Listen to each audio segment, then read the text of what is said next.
Doctor साहब, आज का सवाल हमारा मैदे के हवाले से है कि मैदे के हवाले में सबसे बड़ी डिजीज़ जो एच पाइलोरी है, तो सर इसके पेशेंट जब क्लिनिक में आते हैं तो आप कैसे उन्हें ट्रीटमेंट देते हैं, और इसके ट्रीटमेंट से क्या ये जो एच पाइलोरी है ये कम्प्लीटली रिमूव हो जाता है, ये ख़त्म हो जाता है?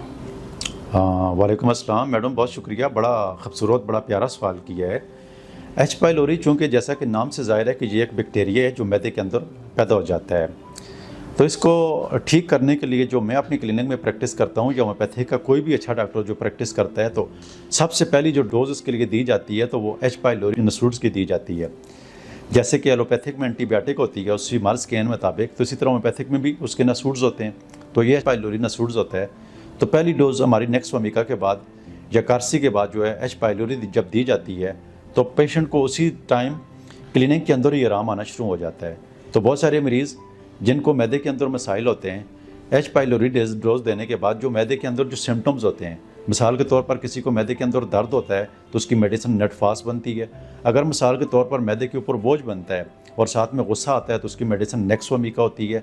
इसी तरह मैदे के अंदर जब जलन होती है तो खुराक की नाली में पानी आता है तो इसकी दवाई आयरस वेर्स बनती है। आयरस वेर्स काम ना करे तो रुबीनिया बनती है, नेट फास्ट बनती है। तो इसी तरीके से जब मैदे के अंदर ना दर्द होता है, और अक्सर मरीज़ ये कहते हैं कि दर्द और बोझ और ऐसा लगता है कि मैदे के अंदर कोई चीज़ पड़ी हुई है, तो इसकी मेडिसिन जो है एबस नाइग्रा है। तो देखें एक एक सिम्टम्स के ऊपर मेडिसिन बनती जाती है, बदलती जाती है।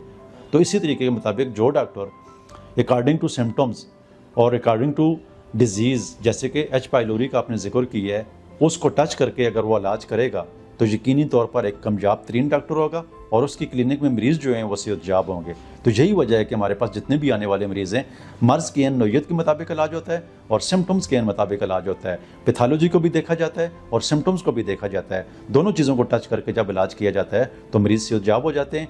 इसी वजह से बहुत सारे मरीज़ ये कंप्लेन भी करते हैं कि डॉक्टर साहब हमने तो होम्योपैथिक की बहुत सारी दवाइयाँ खाई हैं, खाते वक्त तो आराम रहा, लेकिन जब दवाई छोड़ी तो फिर तकलीफ़ हो गई। तो उसकी बुनियादी वजह यही होता है कि जो पैथोलॉजी होती है, जो कोई बैक्टीरिया, जो कोई वायरस होता है, उसकी ट्रीटमेंट वो डॉक्टर नहीं देता है, जिसकी वजह से वो सारी ज़िंदगी के लिए दवाइयाँ खाने पर यहाँ पर भी मजबूर होते हैं। लेकिन जो डॉक्टर समझकर और उस पैथोलॉजी के मुताबिक ट्रीटमेंट करता है तो वो कामयाब डॉक्टर होता है और बीमारियों को ख़त्म करने की सलाहियत होम्योपैथिक मेडिसिन के अंदर ऑलरेडी मौजूद होती है।